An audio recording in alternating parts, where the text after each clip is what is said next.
Bonjour et bienvenue dans ce nouvel épisode de Café et Métier. Aujourd'hui, nous avons le plaisir de recevoir Monsieur Yahya Diop. Yahya, je te laisse te présenter, nous parler de ton ou de tes métiers. Bonjour, Momar, Yahya Diop. Mes métiers, ce serait... je pense qu'on n'aurait pas le temps de tout dire. Je vais en choisir quelques. Donc, Yahya Diop, je sais que je suis plus jeune, donc je peux plus dire jeune entrepreneur. Mais je suis ingénieur en informatique, avec une spécialisation en cybersécurité. J'ai aussi fait une autre spécialisation en virtualisation. Avec d'autres executive education comme des education dans le leadership, la disruption, et actuellement en train de préparer un doctorat sur l'open banking, la sécurité dans l'open banking, entre autres. Ma première question sera de savoir, tu trouves le temps de préparer un doctorat? Bonne question. Je pense que ma prof m'appelle souvent pour me menacer des fois. Que je salue au passage. Elle me menace des fois en me disant il faut que tu te bouges parce que des fois pour sortir les articles je prends du temps et c'est pas forcément bien. Mais effectivement en me retrouvant à faire beaucoup de choses. 50 000 choses. Oui, il est pas évident de se concentrer qu'à ça. Mais c'est quelque chose que je me suis promis d'être docteur Diop. Docteur Diop.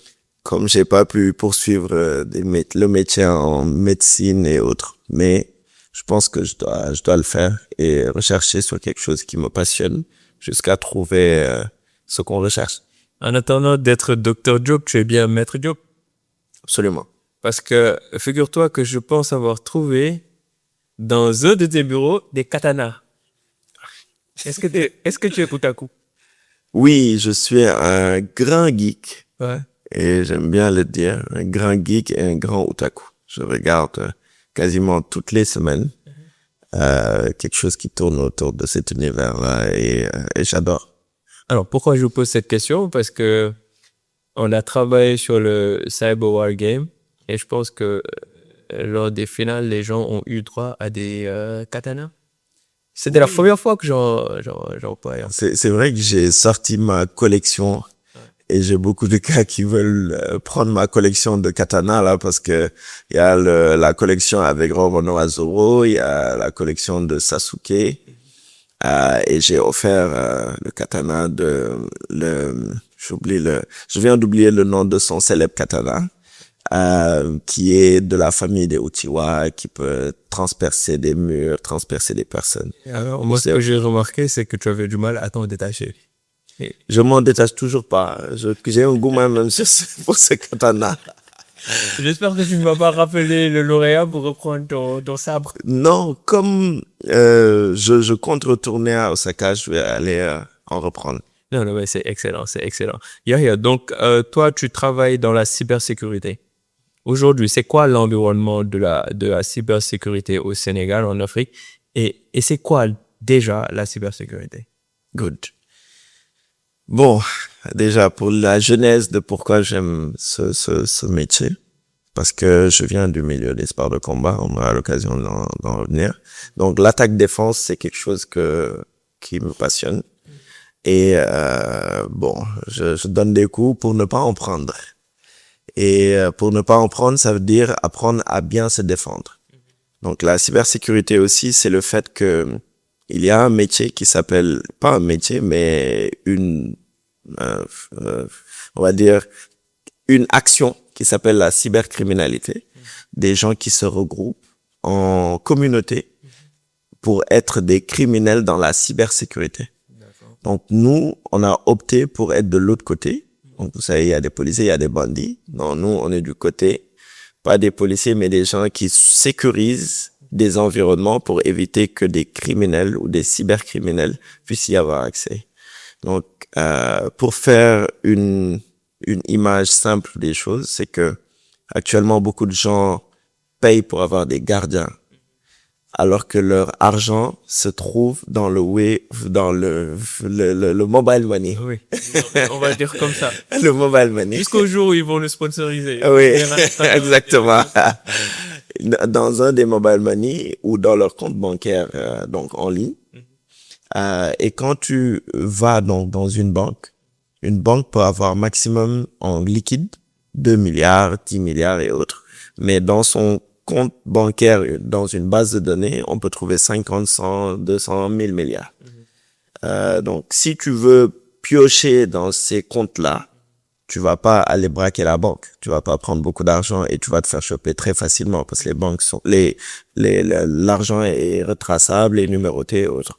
Alors que quand tu passes par le monde digital, numérique et autres, tu peux virer de l'argent et effacer tes traces et après te retrouver à Hong Kong. Ils vont à la source. Ils vont à la source. Donc, ce monde est à ce niveau-là. On a tous un téléphone. On est tous connectés, extrêmement connectés. Tu as au moins 3, 4 devices. Moi, j'en ai 10. Ce qui veut dire que mes données les plus importantes, ma vie est sur des équipements digitaux. Que dois-je faire pour protéger tout ça? Donc, la cybersécurité rentre dans ce cadre. S'assurer de protéger les données des individus, des personnes physiques comme morales, et s'assurer de la bonne propagation de ces données dans les bons canaux. D'accord. Ça, c'est vraiment la version simple de l'explication. Je suis curieux de savoir, c'est quoi les structures les plus attaquées, les structures les plus vulnérables? Bah, on vient de parler de banque, naturellement, parce que le nerf de la guerre, l'argent. Oui, mais à part la banque, t'as d'autres structures qui sont souvent vulnérables ou en tout cas prises comme cible? La cible ou les structures les plus vulnérables restent les hommes, les humains. D'accord. Tu te rappelles de la dame qui a cru qu'elle donnait de l'argent à Brad Pitt. Ouais. Et a perdu beaucoup d'argent. Donc, il y a le métier de brouteur que tu as connu, qu'on connaît depuis avec les cybercafés et autres. Oui, on pensait qu'on parlait à tel et on perd de l'argent. Ça, c'est un monde qui rapporte énormément. Donc, dans une autre surface qui s'appelle le dark web, on trouve des cartes bancaires qui sont vendues à 2 €, 3 € et autres, pour les numéros de carte soient utilisés pour faire d'autres achats. Donc, ils pompent les numéros de carte bancaires de plusieurs millions de personnes ou milliards de personnes pour les revendre. Donc, et on sait que la première faille dans ce type de système reste l'homme.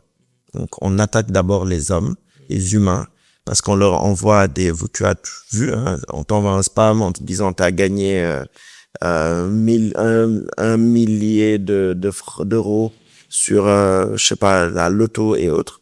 Et après, tu dois mettre tes identifiants.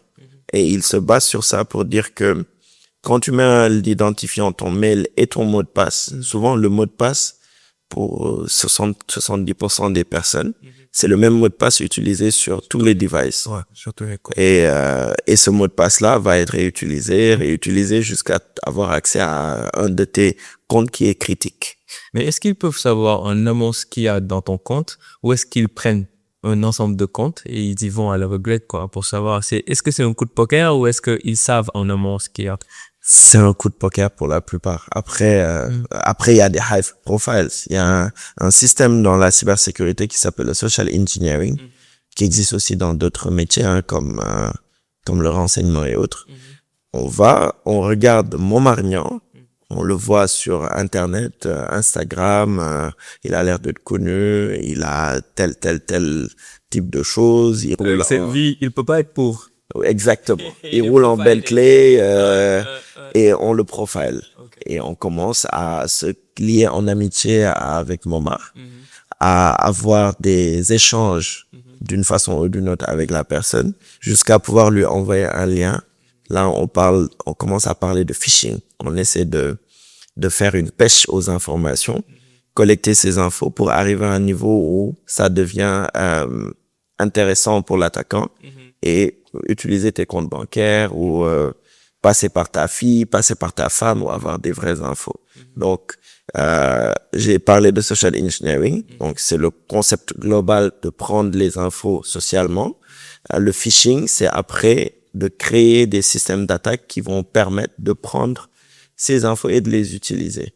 Après, on peut aller plus loin. Il y a d'autres types d'attaques où vraiment après, on va sortir l'info pour en faire quelque chose de malveillant. Ça veut dire que les attaquants, ils sont très préparés. Oui, c'est des personnes qui vont être extrêmement intelligentes dans la façon de faire du tort à une personne ou de faire du mal à une personne. Après, on sait tous le faire, hein. Quand on veut savoir ce que notre enfant fait, on va pas aller directement sur le coup, demander, on va fouiner, aller dans les chambres, chercher et trouver. Donc c'est la même chose. Ou même quand on veut enquêter pour trouver des infos sur une personne, c'est souvent on va aller passer par son voisinage, passer par tel. C'est le renseignement ancien qui est devenu digital. Clairement, clairement. Mais à partir de ce moment, est-ce que les gens, les particuliers, c'est-à-dire l'homme dont tu parles, on est assez conscient de la présence de cette menace-là? Pas du tout. Pas du tout. Parce que si on fait un sondage, on va sur, je vais pas dire Mbao pour, j'ai un ami qui est à Mbao, donc je vais dire Mbao. Mbao ou, je sais pas, à Koulikoro. On va demander aux jeunes hommes, femmes ou aux grands-mères, à nos mamans qui sont là-bas, est-ce que vous utilisez Internet? Ils vont te demander c'est quoi Internet? J'utilise pas Internet sûrement. Alors que elles sont extrêmement connectées. Depuis Viber, depuis MSN, elles sont connectées, elles savent pas qu'elles utilisent Internet. Elles achètent de la data en se disant ah man, j'ai de la data et je suis bien. Alors qu'elles sont déjà sur Internet en mettant des infos tout le temps et partout. Elles ont tous WhatsApp. Qui peut être souvent très très personnel d'ailleurs. Très personnel. Souvent, c'est toujours le cas. Elles vont photographier tout et n'importe quoi, elles ont leurs photos partout, sont sur Facebook, Instagram et autres, sans maîtriser vraiment la chose. Et quand tu vas sur la plupart de ces mots de passe, c'est du passer 1, 2, 3, c'est du 1, 2, 3, 4, 5, 6, 7, 8, ce genre de mots de passe. Donc, ou du 1960, du 1970, des choses, non, date de naissance, là. Le prénom plus qu'un, deux, trois. Oui. Ouais. Ou même juste les 4 chiffres, c'est la date de naissance. Donc, ça veut dire que la non-literacy, la non-alphabétisation au niveau de notre sphère numérique est énorme.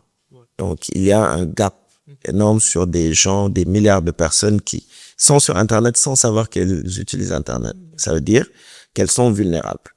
Et tout le monde peut exploiter ce type de données et se faire beaucoup d'argent. Mais après, moi, je pense que même les gens qui ont fait les banques, qui ont eu quand même grand niveau d'études, etc., ne sont pas forcément très conscient de cela.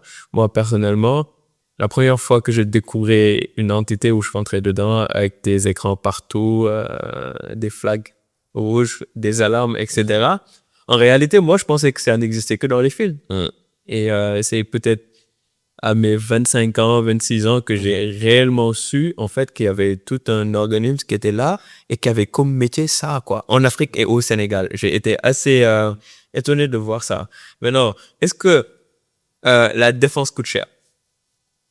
Je veux sécuriser mes devices. Je veux être safe. Est-ce que ça coûte cher? Oui, la défense coûte plus cher que l'attaque. Parce que la défense a un retard sur l'attaque. Dans tout, hein. Comme en Wolof, on dit yak mo gëna yomb defar. Donc, détruire quelque chose est plus facile que de la construire. Donc, ça veut aussi dire que la défense demande déjà de retourner en arrière sur le système qu'on a déjà, de protéger ou de mettre à jour, avant de revenir sur les nouveaux systèmes qui sont déjà là, qu'il faut prendre très tôt et être avant-gardiste sur les systèmes, parce que les systèmes qui vont nous protéger dans 2 ans, si on commence pas à y songer maintenant, on est déjà en retard. Si on parle de système quantique et autres, où ça va extrêmement vite, plus que extrêmement même. Donc, la défense va coûter plus cher parce que c'est une réflexion que les gens n'ont pas le temps d'avoir parce que l'attaque est déjà là. On est en 2026, les enfants, des jeunes de 10 ans, maîtrisent les IA, peuvent envoyer une attaque via une application IA de rien du tout et peuvent demander des infos sur des gens via une application IA. Donc, ça, c'est déjà de l'attaque parce que tu as des infos sur le social engineering qu'avant, ils te prenaient du temps à l'avoir. Donc, tu devais faire 1 mois à chercher ici, chercher là. L'IA te donne ces infos, te dit comment procéder pour faire l'attaque. Là où la défense, l'IA peut ne pas te donner la même info. Ou même si elle te donne la même info, il faut acheter. Donc, il faut investir dans du matériel pour protéger contre ces IA qui sont devenues très puissantes. Et il faudrait que cette défense-là soit spécifique à l'attaque qui peut être différente de l'IA, celle qui est donnée par l'IA. À partir de ce moment, tu as en fait un résultat qui ne colle pas à l'attaque, quoi. Genre, tu peux pas te défendre. Tu as du mal maintenant parce que j'en ai vu récemment des attaques où avant, ils prenaient du temps pour deviner les mots de passe. Récemment, c'est devenu très, très rapide. Et le counting n'est même pas encore en place. Ça veut dire qu'on est tous exposés. On est déjà exposé. On a 3/4 de chance d'avoir déjà eu nos mots de passe qui sont sur Internet. Quand tu regardes sur ton téléphone, tu peux faire le test. Quand tu fais la liste de tes mots de passe, on te montre la partie compromise. Donc, tu as 70%, 80% de chance d'être déjà exposé. Ça veut dire que nous, on est tous très vulnérables, exposés. Et à côté de ça, la défense coûte cher. Qu'est-ce qu'on fait? Qu'est-ce qu'on fait pour se défendre? Si la défense coûte cher et que derrière, on est exposé, ça veut dire que tu es attaqué, tu es pauvre, tu n'as que tes yeux pour pleurer, quoi. Ou est-ce qu'il y a des systèmes peut-être plus simples et moins coûteux pour se défendre? En fait, on me pose souvent cette question. Oui, est-ce que donc we are doomed, on est fini? Ouais. Parce que oui, on sait déjà qu'on va se faire toucher et autres. Alors que non. Les méthodes classiques, c'est d'abord, il faut se protéger par les mots de passe. Changer de mot de passe pour toutes les applications, avoir un mot de passe différent. Je peux pas énumérer tout ce qu'il faut pour se protéger parce qu'il y en a beaucoup. Sinon, tu n'auras plus de clients. Non, mais je suis obligé d'en parler parce que j'aurai toujours des clients. Non, t'auras plus. Si tu donnes les techniques, les gens ils viennent plus chez toi. Non, mais la chasse la nature, elle revient au galop parce que on connaît les gens vont quand même faire les mêmes choses. Clairement. Il faut être un peu paranoïaque sur la cyber. Se dire que forcément on sait que nos données peuvent être sur Internet. Ne jamais se dire que j'ai rien à cacher. Parce que les gens adorent nous dire ça. Oui, il faut y aller, il faut y attaquer, vous allez rien trouver. Si vous trouvez aussi, j'ai rien à cacher. On a toujours quelque chose à cacher. On n'a juste pas envie que notre micro de notre téléphone soit allumé à des moments où on n'en a pas envie. Pour ne pas être spécifique. On n'a pas envie que nos conversations sortent, que nos vidéos sortent. Des fois, on prend notre douche avec notre téléphone. Est-ce qu'on a envie que ça sorte? Non. Sûrement pas. Donc, ça veut juste dire que il y a un minimum de protection à appliquer. Là, je parle d'une façon individuelle chez les personnes. Dans les entreprises qui, quand même, gèrent plus nos données, gèrent nos comptes bancaires, gèrent nos salaires et notre biométrie, il faut vraiment beaucoup plus de conscientisation, beaucoup plus de proactivité. Parce que, comme on l'a dit tout à l'heure, la défense est en retard. Ça veut dire que il faut aller vers le pensée future quand on met en place des systèmes. Ça coûte pas forcément cher. Ça coûte cher quand ça arrive déjà. Parce que des attaques comme du ransomware où ton système est complètement chiffré, ça va te coûter cher pour retrouver tes données. Les gens vont te demander des rançons, par exemple. Clairement. Alors que si tu prends le temps de protéger avant, ça peut aller dans un meilleur sens. Après, c'est pas simple parce que les investissements se font par des personnes qui sont pour la plupart novices ou inconscientes de tout ce qui peut se passer dans la cyber. Les DG, les décideurs, les États sont souvent très en retard parce qu'ils veulent pas investir dans ces métiers-là. Donc, la première solution serait d'être déjà très vigilant dans ce qu'on partage. La dernière fois, j'ai fait la remarque parce que je me suis rendu compte que Internet connaît mes déplacements. Je demande peut-être à une application de me guider quand je veux aller quelque part. Et que Internet a même mes infos par rapport à ce que je mange. Parce que quand tu te livres, quand tu veux te faire livrer à manger, par exemple, tu commandes quelque chose. Donc, ils ont tes horaires, tes déplacements, où tu vas, qu'est-ce que tu fais, qu'est-ce que tu regardes, quel sport tu préfères, ta musique, ta famille, des photos, etc. Donc, finalement, j'ai un peu peur de me dire, est-ce qu'on peut échapper? Est-ce qu'on peut réellement échapper? Ton téléphone, c'est plus de toi que toi-même. Clairement. Parce que Clairement. j'en parlais à un jeune qui me disait oui, donc quand je me parle, après je revois mon téléphone qui me suggère ça, connaît mes goûts et autres. Après, je lui dis, mais tu oublies que tes goûts là aussi, il les connaît, hein. Donc, il connaît tes goûts.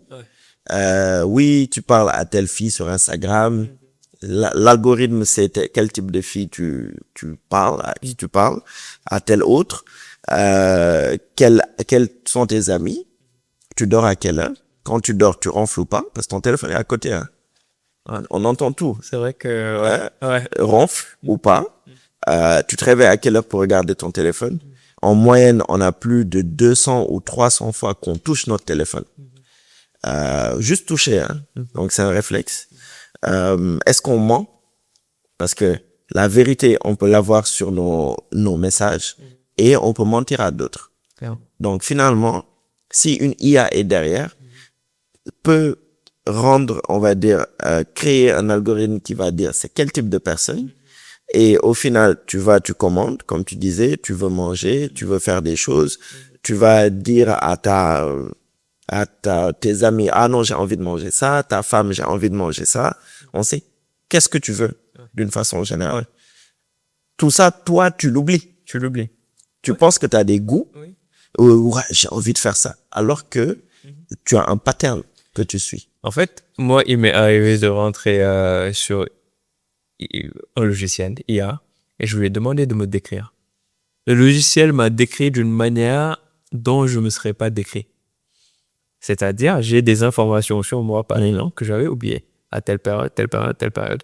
Donc, cette machine-là, elle devient très, très puissante, et je pense que elle constitue une menace pour nous. Dans tous les cas. Parce que, en fait, est-ce qu'on a la maîtrise de dans quelles mains les informations vont atterrir, etc. Donc, je pense que le travail de cybersécurité aujourd'hui, il y a beaucoup de choses à faire. C'est un métier qui va pas mourir. Ouais. On sait qu'il y a énormément de métiers qui vont disparaître avec l'IA. La cybersécurité en fait pas partie. Parce que tu as vu le film iRobot. Tu avais vu Babylon 5. Oui.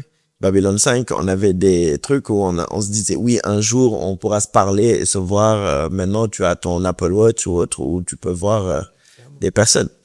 iRobot, c'est un robot qui est devenu très conscient, qui peut savoir, OK, moi, Yahya, je suis dans le kickboxing.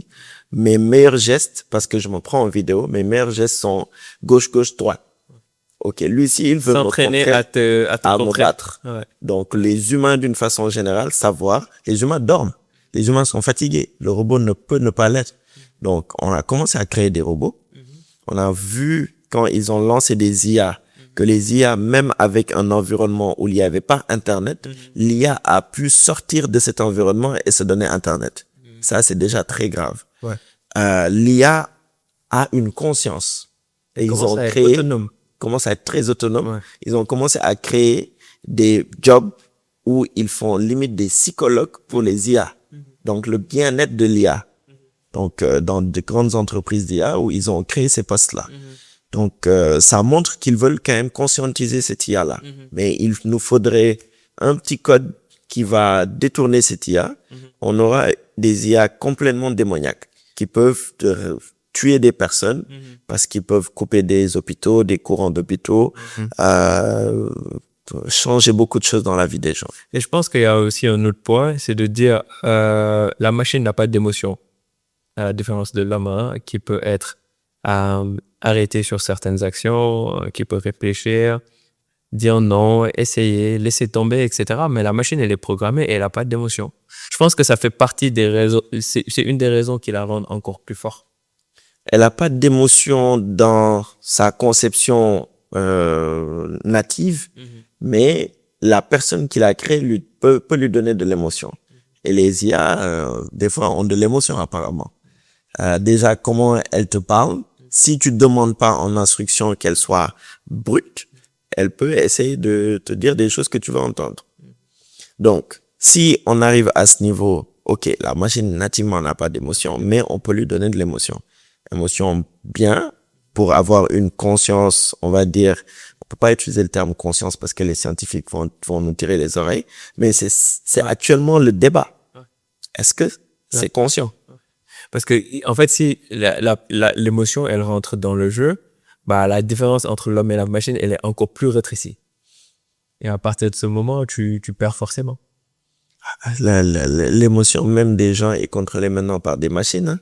On voit que quelqu'un peut aller sur un réseau social, se faire bâcher, sortir, se tuer, se suicider, ou changer complètement, parler mal aux gens. Donc, les humains sont en train de devenir des sortes de machines parce qu'elles sont programmées, elles rentrent dans des cadres qui sont pas ce qu'on avait avant. Les enfants, tu vois, maintenant, rentrent dans... Il y a beaucoup d'autisme, des dessins animés qui sont programmés pour changer la conscience des enfants. Donc, on fait un effet qui est en train de tuer la société. Est-ce qu'on est arrivé à cette ère où la machine dompte l'homme? Oui. Elle arrive oui, c'est la machine ou des personnes derrière des machines qui domptent les hommes pour leur faire penser comment ils veulent qu'ils pensent. Ça veut dire leur faire rentrer dans des cases, des façons de faire. Cette nouvelle Gen Z est vraiment dans l'ère où soit tu es extrêmement conscient, soit tu es extrêmement au fin fond, en étant dompté par ces machines que tu utilises. Qu'est-ce que tu penses être l'avenir de nos métiers respectifs, hein? Cybersécurité, on parle de commerce, on parle de marketing, logistique, etc. avec le développement de l'intelligence artificielle. Est-ce qu'on peut compter sur quoi finalement, qu'est-ce qu'on fait? Est-ce qu'on perd nos emplois dans peu de temps ou est-ce qu'on a des chances d'avoir des métiers qui vont être sauvés? C'est quoi les métiers qui peuvent résister à la machine? Là, je vais d'abord parler en tant qu'Africain. Ouais. C'est la plus grande chance qu'on ait eu ces dernières décennies, d'avoir le moyen d'accélérer notre développement dans le bon sens. Après, comme on le sait, on est très dans la consommation excessive, sans tirer de vraies leçons. Donc, pour ta question, le fait d'avoir des métiers. D'abord, l'Afrique est encore toujours à l'ère des hilaires, hein. On n'est pas disrupté de sitôt, hein. Ça ira. Mais dans l'agriculture et autres, Oui. mais c'est toujours aussi le fait que on a de nouvelles technologies qui font que on peut avoir tout un champ sans y aller, en laissant tout complètement robotisé et autres. D'un autre sens, tu as parlé de marketing et autres. Effectivement, si on prend pas les devants, un ingénieur ou un responsable marketing classique peut être complètement laissé à la ramasse, hein, parce que quelqu'un, moi, maintenant, je fais l'expérience. Je prends le temps de former l'IA sur ce que je veux. Je me retrouve à faire des vidéos, des photos à mon utilisation personnelle, hein, mais qui marchent. Ce que avant, je me disais, bon, ils ont trop le temps de prendre des vidéos et autres. Maintenant, tu mets juste un code et autres, et tu fais des choses. Clairement. Donc, il y a beaucoup de métiers qui vont disparaître dans les années à venir et qui ont commencé à disparaître. Et tu prends par exemple le métier de graphiste où avant, tu prenais une image et il fallait faire la photo, il fallait trouver la personne, il fallait un maquillage, il fallait une tenue, un script, etc., etc. Maintenant, en moins d'une minute, tu trouves la photo parfaite sur Internet. Tu rentres sur certains logiciels, tu peux faire du graphisme. Certes, qui n'est pas au niveau du graphiste certifié, de renommée, etc., mais qui fait le job. Ou en tout cas, qui peut faire le job, peut faire gagner du temps, en énergie, etc. Et tu peux l'animer après. Et tu peux l'animer. Ouais, Tu peux l'animer. c'est ça. Et du coup, c'est un peu ça. Après, est-ce que les travaux manuels vont résister? Les travaux manuels, oui. Parce que ça va impliquer, en fait, le changement va impliquer la venue des machines, des robots, etc., qui peuvent coûter excessivement cher pour des économies comme les nôtres. À partir de ce moment, je pense que les travaux manuels ont encore de la chance. Les travaux manuels seront les seuls qui vont rester. Ouais. C'est sûr que ton IA ne va pas aller faire ta plomberie. Clairement. Pour le moment. Peut-être les robots un jour et tout.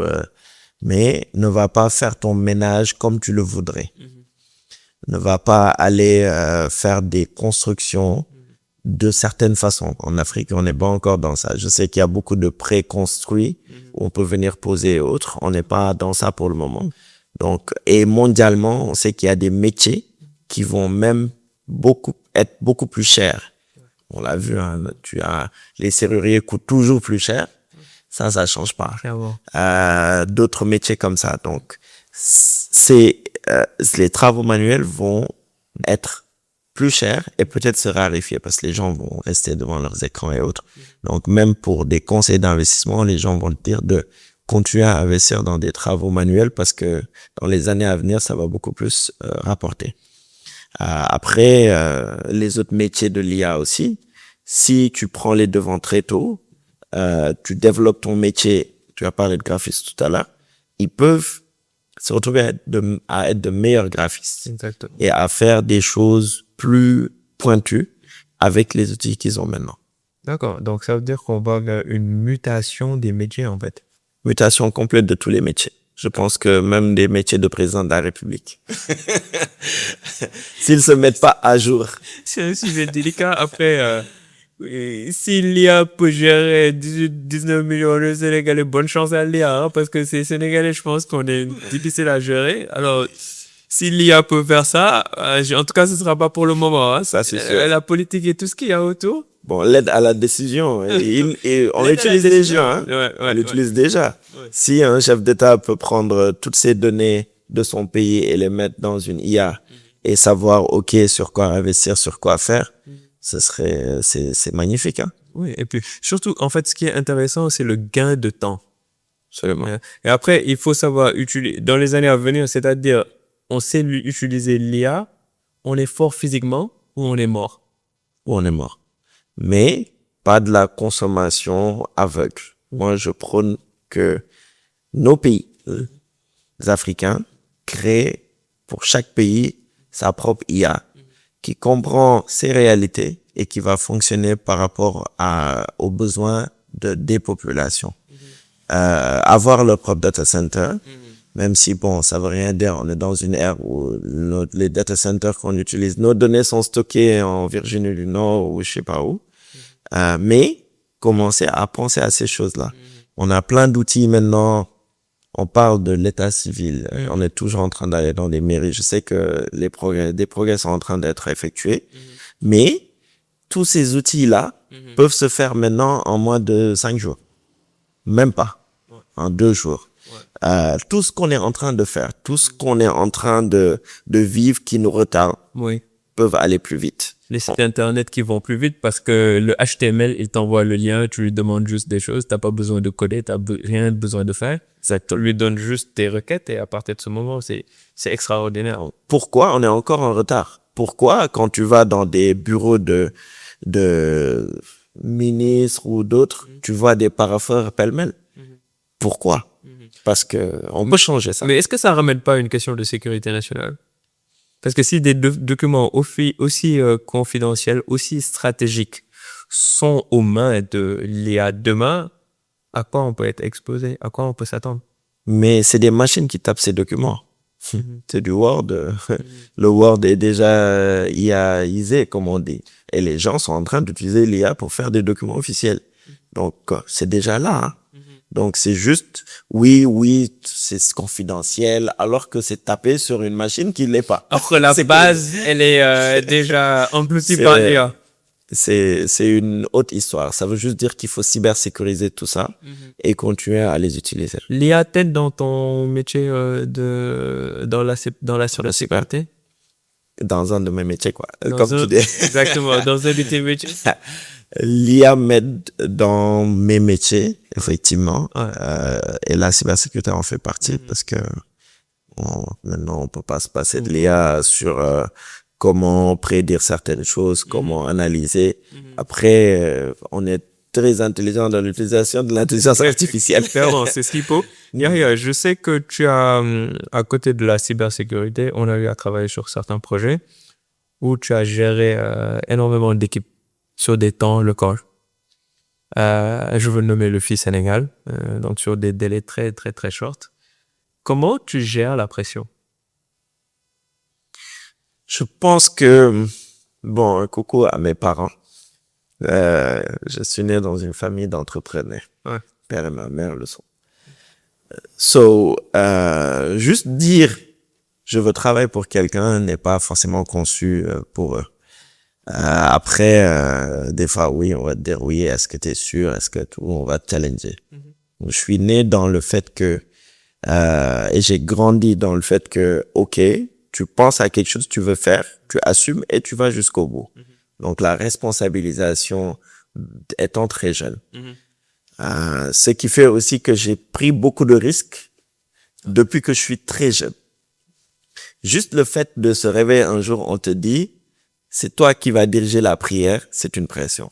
Une grosse responsabilité. Une grosse responsabilité. Parce que les premiers mots de Bismillah, tu as une pression pour sortir ces mots. Et ça fait que tu grandis comme ça jusqu'à ne plus avoir le problème de gérer, de penser, de poser des actes et d'assumer. Donc, gérer des équipes.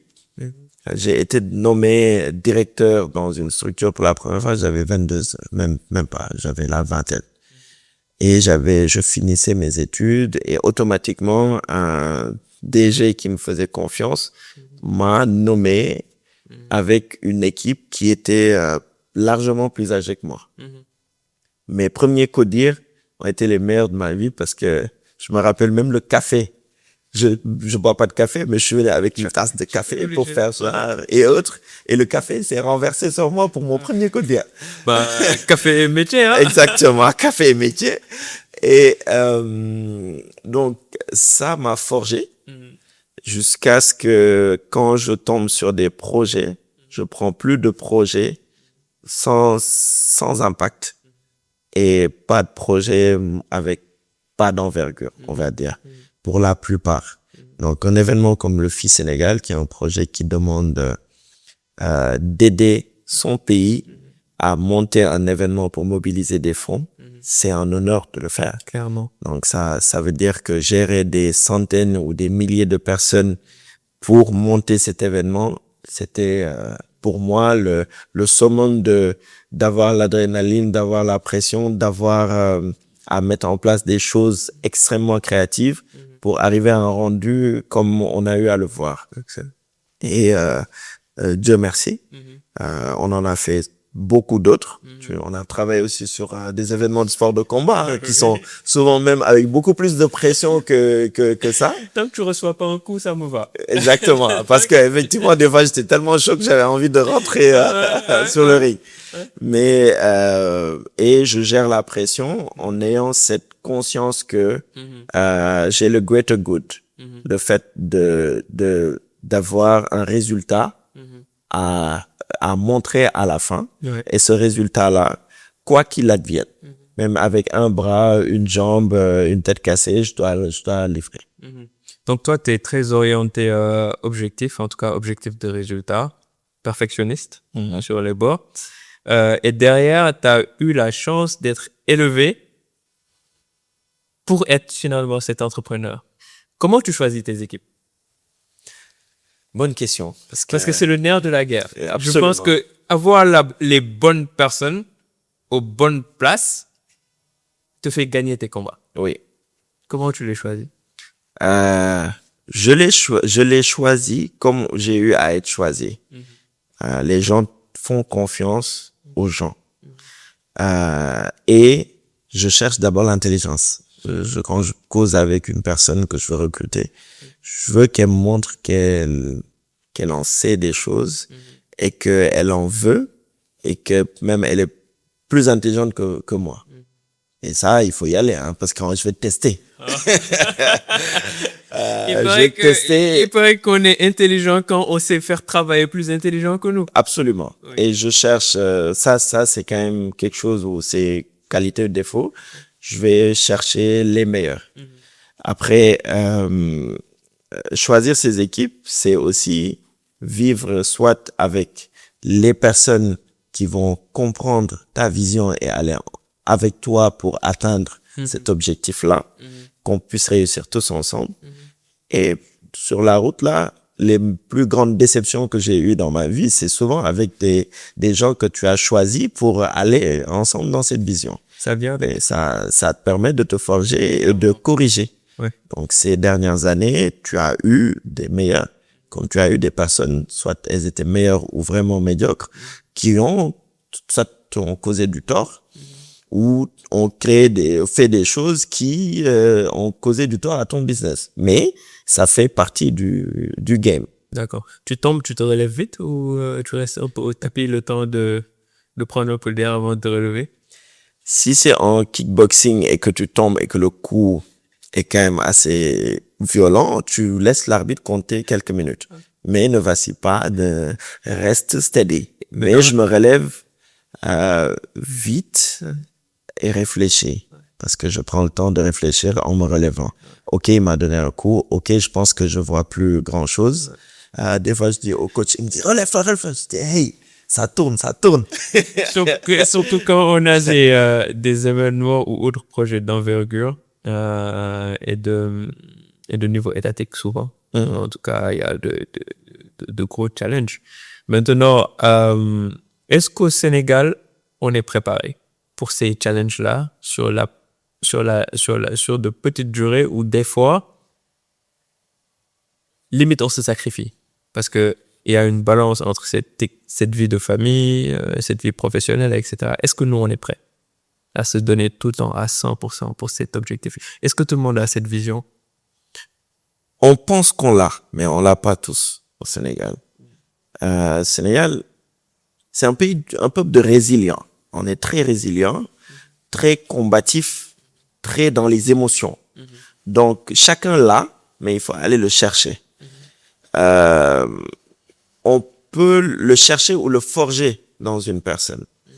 Donc, après, comment le tirer vers le haut pour qu'on arrive à tous l'avoir? Ça demande, à tous les niveaux, un leadership meilleur. On est un peuple aussi d'assistés. Parce on grandit dans la famille. OK, à 35 ans, on te dit que tu es toujours un enfant, tu es jeune, tu restes dans la maison, tu traînes, tu dis que c'est l'État le problème. Ça, c'est un vrai fléau. Donc, pour changer ça, il faut quand même mieux conscientiser les gens, leur montrer que les opportunités sont partout. Maintenant, on reste chez soi, on a le moyen de faire de l'argent. Dehors, des gens vont rester assis chez eux à discuter ou autre chose en voyant pourtant quelque part où il y a des ordures et il y a des métiers où tu peux venir nettoyer, où tu peux créer ton entreprise, demander à être un sous-traitant pour nettoyer. Juste un exemple. Ouais. Je te parle pas de tout ce qu'on peut faire. Donc, je pense que la meilleure des choses, c'est vraiment de recréer une nouvelle discipline dans notre pays. On est en train de perdre la discipline qui nous permettrait d'aller de l'avant, de se développer avec des méthodes et des moyens simples. Souvent des choses simples, hein.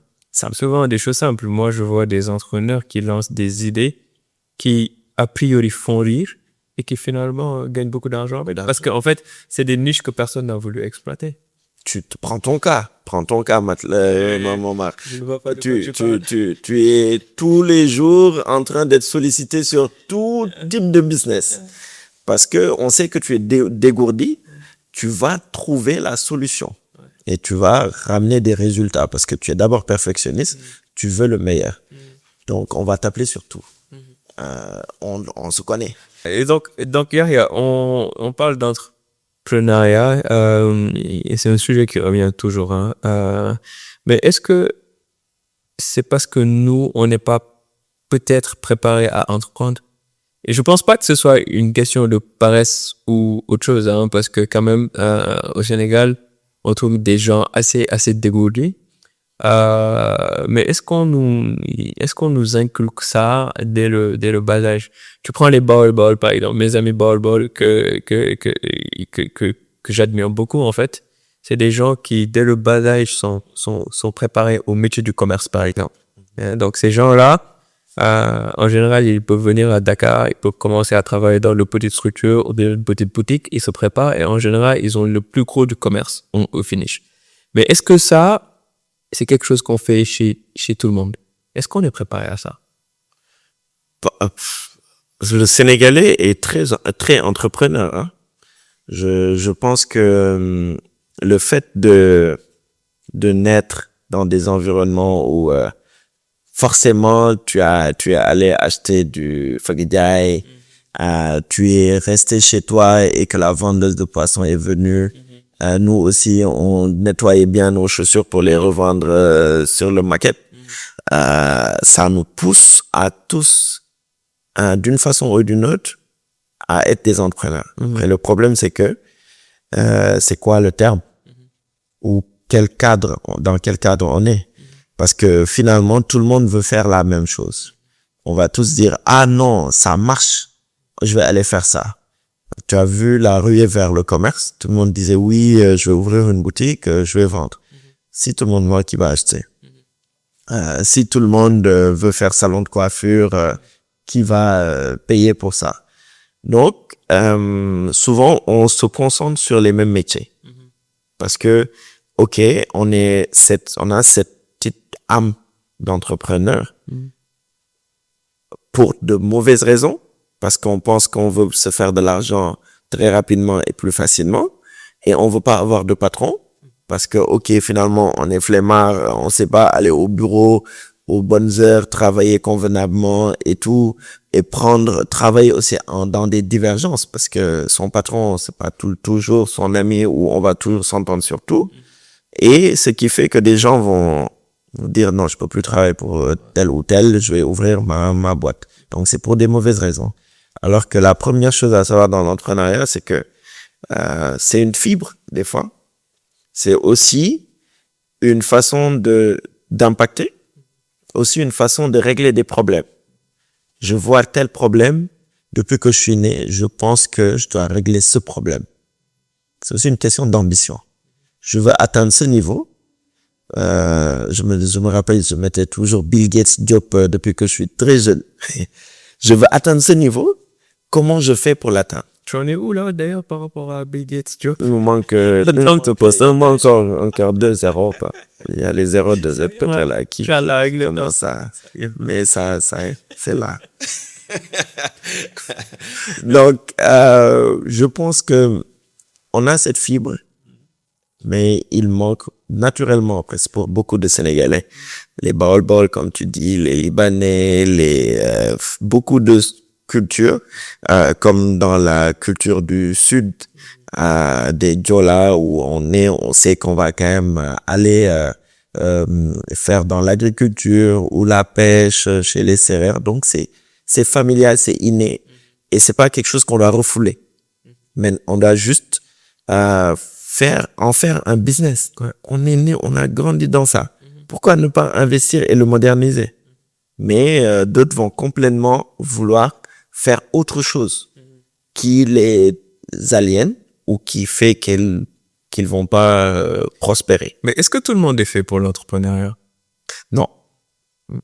Parce que moi, je vois le phénomène, ce que j'appelle le phénomène des boutiques prêt-à-porter. C'est-à-dire, c'est des gens qui vont ouvrir une boutique, qui ont acheté des produits, qui vont les revendre, et au bout de 3-4 mois, la boutique, elle ferme. Donc, j'en vois 51 qui ouvrent et qui ferment chaque mois, juste parce que je pense, ils n'ont pas eu la chance de faire l'équilibre entre le génie et le rationnel. C'est-à-dire, tu ouvres une boutique, tu vends à tes amis qui viennent une fois et qui reviennent pas, et des fois, à côté de ça, tu as des charges qui s'accumulent, tu peux plus tenir parce que tu avais mis 5 millions, tu as acheté 50 sacs, 10 paires de chaussures, etc., etc. Mais après, est-ce que c'est pas par manque de préparation? Est-ce qu'on nous prépare à entreprendre? Non, non, parce que on est materné. D'abord, une action bizarre, c'est que il y a beaucoup de gens qui, quand ils veulent entreprendre, leur famille reste leur premier frein. Quand ils vont vouloir, ok, je veux lancer telle chose, ta famille va te dire, est-ce que tu es sûr, est-ce que c'est bien, est-ce que telle chose. Donc, ils vont grandir ou ils vont évoluer avec ces petits doutes parce qu'ils sont pas supportés en un temps. Tu vois, dans de grands pays ou d'autres pays où le premier investissement que tu reçois, souvent, c'est des cotisations familiales. Family money ou love money. Ici, c'est le contraire. Ici, c'est ce que tu vas recevoir en dernier. Aussi, Ce que tu donnes. tu vas tout donner, hein. Oui, c'est tes premières recettes que tu partages. C'est sûr. Ouais. Et deuxième chose, c'est que on va ouvrir en disant que j'ai 50 amis. S'ils achètent, je suis bon. Alors qu'il faut savoir que inconsciemment, quand tu ouvres un business, tes amis ou ta famille vont être les moins présents dans ton business. Clairement. Ils vont presque pas acheter ou quand tu leur donnes à un prix, limite, ils pensent qu'ils sont arnaqués.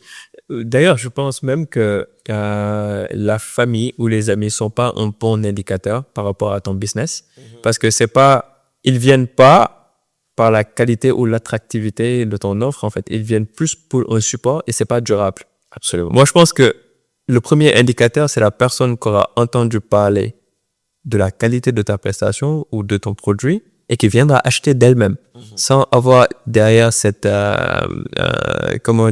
cette influence familiale ou amicale. C'est ça. Et Donc, quand tu fais ton business plan, c'est important d'en tenir compte. Oui. De pas demander à la famille, est-ce que tu vas acheter? Ils vont toujours te dire oui. Oui. Alors que le vrai market fit, c'est d'aller sur le marché, Oui. d'acquérir, c'est ton métier, l'acquisition client. Ouais. Et ça demande quand même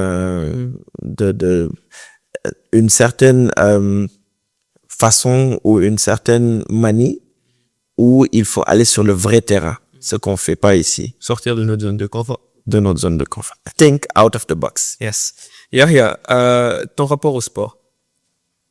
J'ai beaucoup entendu d'attaque et défense. Je pensais plus à la Coupe du Monde, au match du Sénégal, etc. Sénégal-France. Qu'on attend impatiemment, ou en tout cas, je vois un lien entre ta personnalité et tes métiers. Ça parle souvent d'attaque et de défense, et de défense. Je t'ai vu sur le ring aussi. Quel est ton rapport au sport? Oui, un rapport très profond.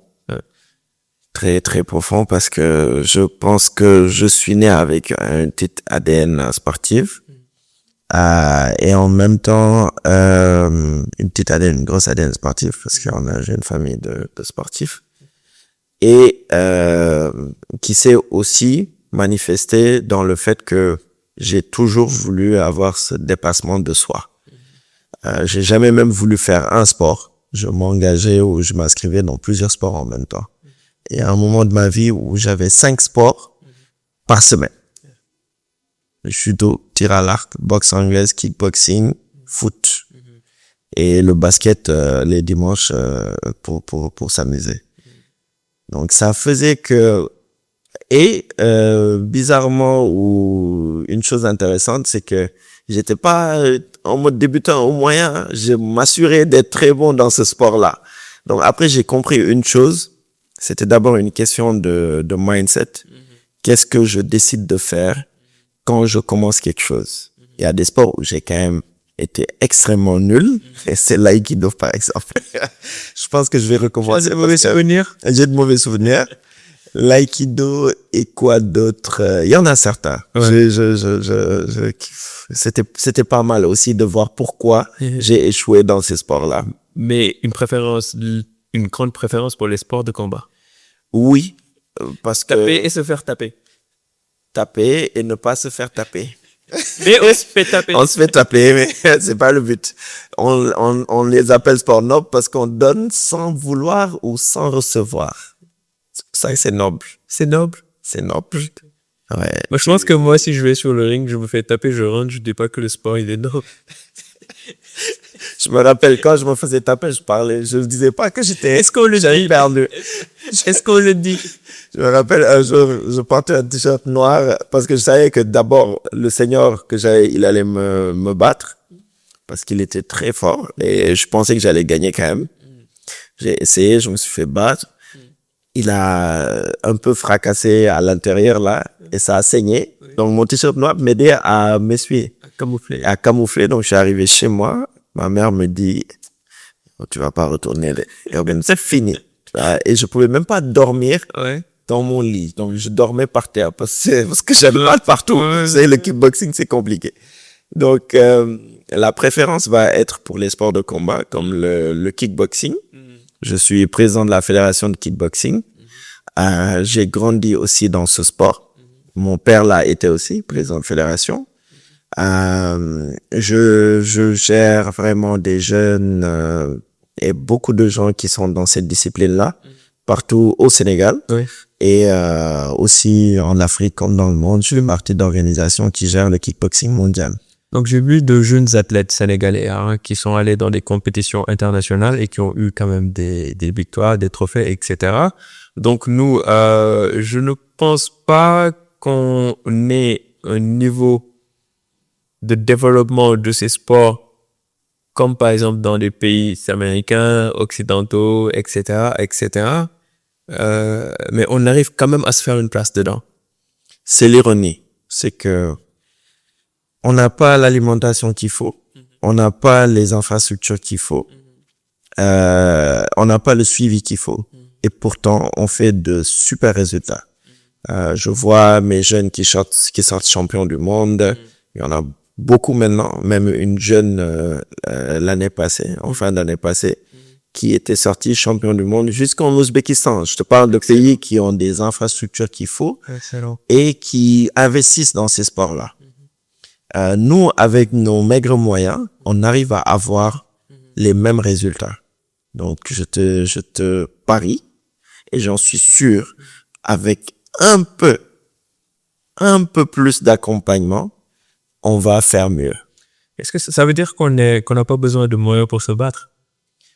On est africain. Faut juste avoir deux mains et deux pieds, quoi. Oui, deux mains, deux pieds. Deux mains, Et en plus être... et voir aussi des yeux, parce que si tu ne vois pas ton adversaire, c'est compliqué. Après, des mains et des pieds, oui, et il y a le sport handi. ouais. Il y a le kickboxing qui se fait en handi. Ils arrivent à faire avec un bras. Excellent. Donc, c'est quelque chose qui existe ou une jambe. Est-ce que tu trouves que en Afrique, on a des prédispositions naturelles, Absolument.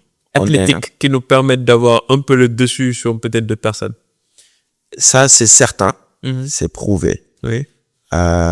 Tu le vois dans plusieurs sports et tu le vois dans les sports de combat. Notre fight IQ est élevé parce qu'on est né dans des environnements très hétérogènes et très qui permettent ou qui favorisent les aptitudes aussi physiques. Et on a tous grandi dans des sports soit de combat ou des sports divers et variés.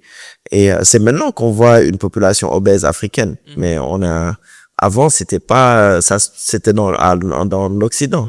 Avant, en Afrique, tout le monde était bien shape.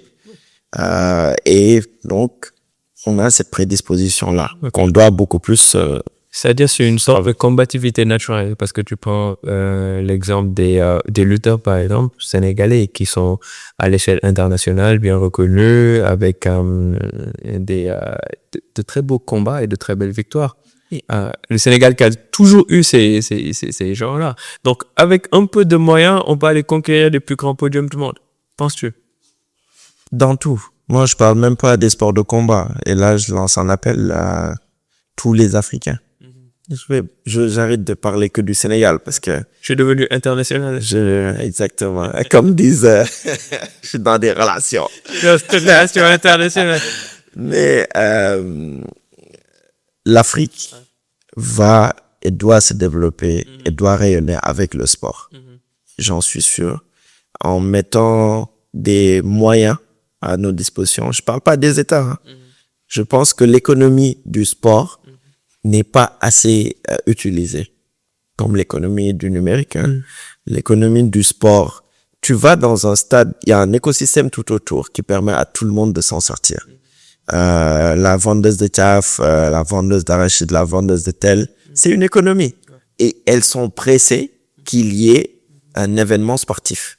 Donc, pourquoi ne pas créer ou mieux encadrer ces économies-là?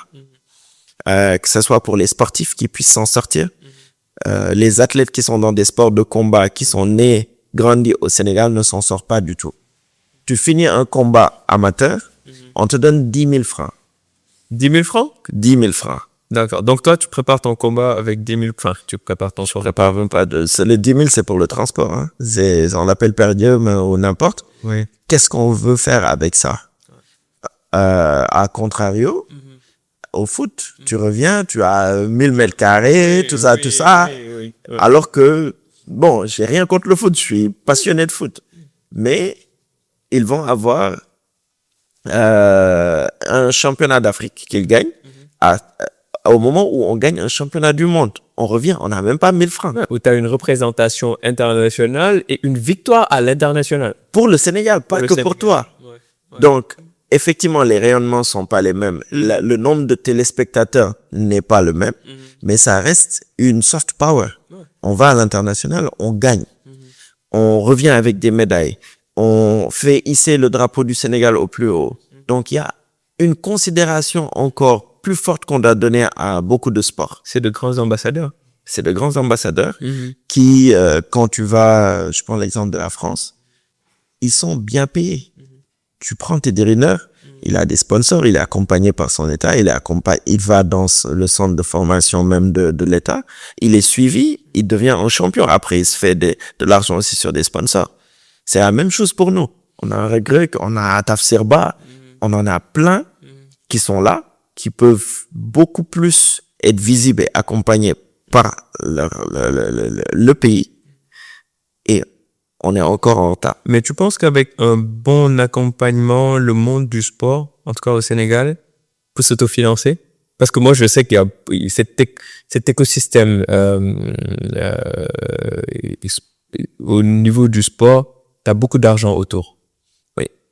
Tu as beaucoup d'argent qui peut se créer, qui peut se faire avec des matchs, les jeux et tout ce qui s'ensuit, hein, les tenues, les places de stade, la digitalisation, le numérique, les tickets, les billets, etc. On parle de milliards. Hein. Mais est-ce qu'on peut arriver à ce moment-là où on s'autofinance?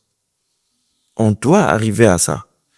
On est un peuple de sportifs. Tu vas sur la corniche, tu vas dans toutes les plages, tu vas voir des milliers de personnes, de Sénégalais qui font du sport sans être payés, sans être professionnels, sans avoir un but même dans le sport. Ils font juste du sport.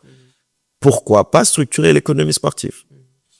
On doit pouvoir créer des environnements où tous ces jeunes-là vont acheter, manger, boire dans cet écosystème, donc s'en sortir et pouvoir créer des métiers qui vont découler de ça. On parle d'IA.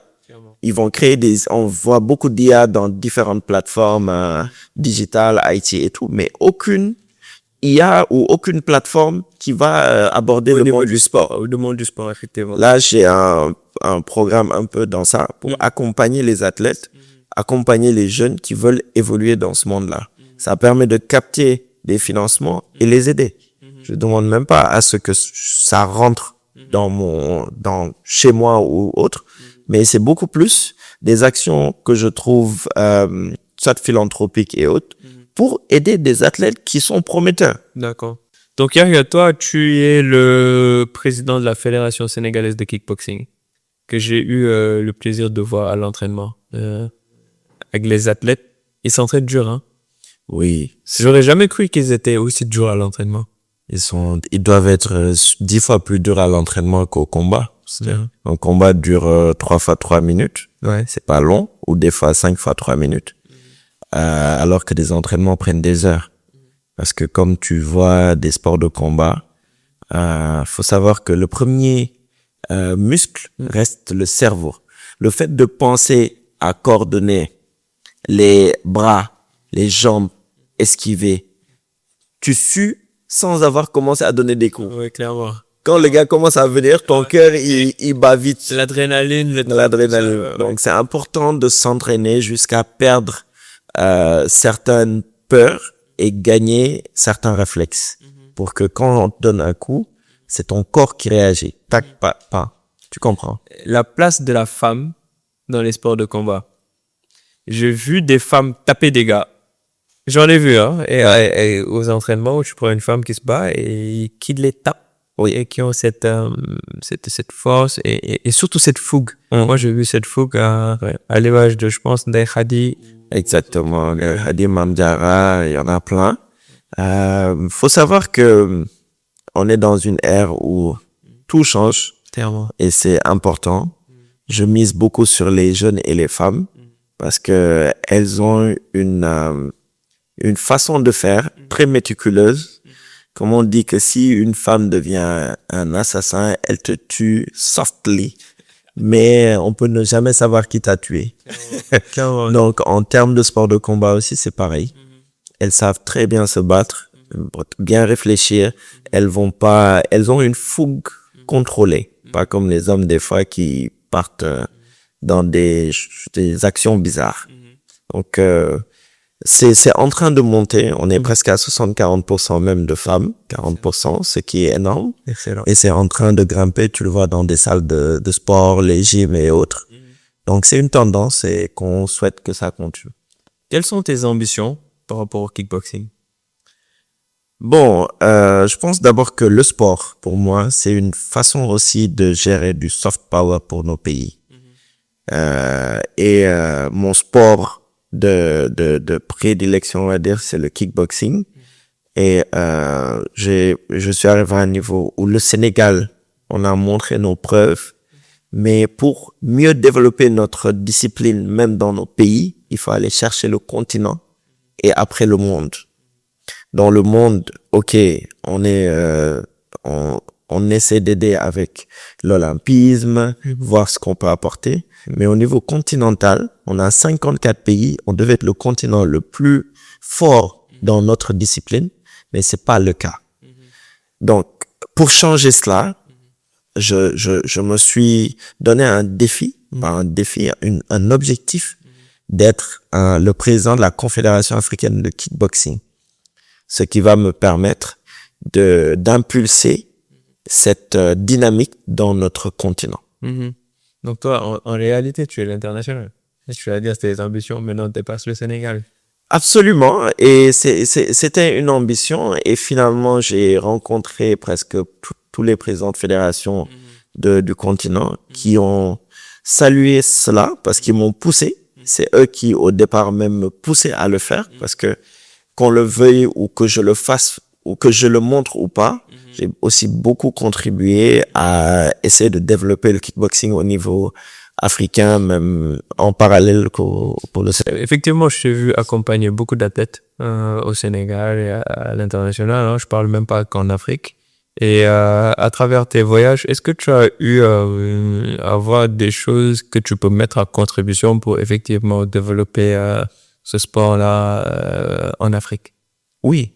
Ce que je ferais et comment je le vois, c'est désiloter tout ce qu'on fait et sortir des idées anciennes, des sentiers battus, comme on dit, ou des carcans sur le fait qu'on nous dise le sport a besoin de gros investissements ou nos sports ont besoin de gros investissements pour s'en sortir, ce qui n'est pas forcément le cas. Des fois, il faut de l'investissement créatif. Il faut trouver des moyens par-ci par-là de créer des choses qui marchent. Je voyais nos fédérations, tu nous vois évoluer depuis 4-5 années, sans budget souvent, on arrive à aller décrocher des choses. Donc, je me suis juste dit, finalement, il fallait trouver les bonnes personnes, pitcher les bonnes choses, et ça donnait quelque chose. Et ça, c'est à mon niveau. En Afrique, c'est le niveau micro. Le niveau macro, je pense qu'on peut mieux faire. Chercher des sponsors qui vont nous accompagner, à trouver des athlètes qui vont être des ambassadeurs, mieux développer la visibilité de ce qu'on fait. Exactement. C'est ça le problème aussi, on n'est pas assez visible. Pourtant, on fait de super choses. Donc, c'est ces choses-là sur lesquelles je veux travailler. Et je suis jeune, hein. Je connais ce qui se passe. J'étais athlète. Je connais nos mots. Je les maîtrise, nos problèmes. Donc, je vais aussi insister sur ces problèmes-là, sur la résolution de ces problèmes. Et je suis pas en déphasage. Je suis entre les anciens et les plus jeunes. Donc, ça va créer ce pont-là pour faire développer notre discipline. C'est-à-dire à mettre de petites actions concrètes et disciplinées qui te permettront de faire des grandes choses et justement garder cette entente entre les anciens et la nouvelle génération. Absolument. La digitalisation dans tout ça? Elle est très présente. Si tu vois nos licences, on a été la première fédération à avoir une licence avec un QR code et des données limite biométrique de l'athlète en question, avec une plateforme d'inscription et tout. Donc, c'est mon métier aussi. Et je le mets en avant, je l'utilise pour nos fédérations. Et ça va nous permettre d'avoir une base de données consistante et de mieux savoir de quoi nos membres ont besoin pour qu'ils restent déjà dans nos disciplines et qu'ils puissent s'épanouir dans nos disciplines. Tu penses que tu peux rendre ce sport financièrement autonome? Moi, je pense pas que ce sport-là, je dois aider que ce sport. Des fois, il m'arrive de parler avec d'autres présidents de fédération et autres, parce que je vois des niches qu'ils n'exploitent pas. Inexploité. Donc, au niveau général du sport, on peut être autonome. Dans notre sport en question, mon sport, ça c'est sûr, il y a des moyens, il y a des niches, il y a beaucoup de choses qu'on met en place. J'ai un document stratégique sur les 5 prochaines années sur de petites choses. Notre premier document stratégique de 2021, c'était être champion du monde en 2025. On l'a été en bronze en 2023, en or en 2024 et en or encore en 2025. Donc, c'est des choses qui marchent. Mais il faut mettre en place un système programmé, suivre son plan et être rigoureux dans ça. Bah, en tout cas, Yahya, bravo pour tout ce travail abattu, hein. Je pense que moi, personnellement, j'en ai été témoin.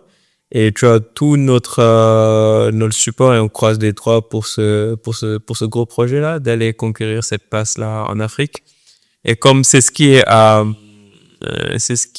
actuellement, c'est ce qui se fait le mieux, là, conquérir la première place en Afrique. Je rends hommage au Lion du Sénégal. Oui. Donc, tu as en tout cas tout notre soutien et on croise encore une fois les doigts pour que tu puisses accomplir tes ambitions. Merci beaucoup. Merci d'avoir pris le temps de venir nous voir. J'ai un petit cadeau pour toi, papa, parce que nous, c'est ce qu'on fait tout le temps. Les gens de chez nous, on les reçoit avec des cadeaux. Donc, j'ai ça de faire. Oh. Merci. Faut regarder, c'est un kimono. C'est un kimono, c'est une marque, d'une marque sénégalaise qui fait partie de nos sponsors qui s'appelle African Samurai. Ah. Tu es passionné de samouraï, moi. Ah, bah, tiens, exactement. Je vais sortir les katanas et je vais mettre ça. Hein. Bah, écoute, il te restait plus que le kimono, hein. Si j'avais un peu de temps, on va tester et après j'essaie le katana. Non, mais écoute, il y a les caméras, la lumière, etc. Le katana, je pense pas que ça, mais non, sur le tatami, on essaiera de voir. Okay. Moi, ça me ferait plaisir de revenir avec les caméras et de voir les entraînements des gens, etc. Avec plaisir. Ici, pour cette visibilité et vulgariser tout ce qui est en train d'être fait. Avec plaisir. Et vraiment, merci pour cette tenue. Merci pour l'invitation. Au moins pour ceux qui invitent la fête comme on m'a donné des cadeaux aussi. Il faut que les sponsors continuent à Exactement. que finalement, on boira juste le café ou un peu d'eau. Hein. C'est ça, et ça c'est pas, Ça va le ça faire. va finir en café format. Sérieux, merci beaucoup. Merci à African Et Samurai. puis, écoute, à nous revoir bientôt. À nous revoir. Quand on poste, on l'espère, de président de la Fédération africaine de kickboxing. Absolument. Merci beaucoup. Je t'en prie. Donc, nous arrivons au terme de cet épisode de Café et Métier. Merci pour le temps, merci pour l'énergie et à bientôt.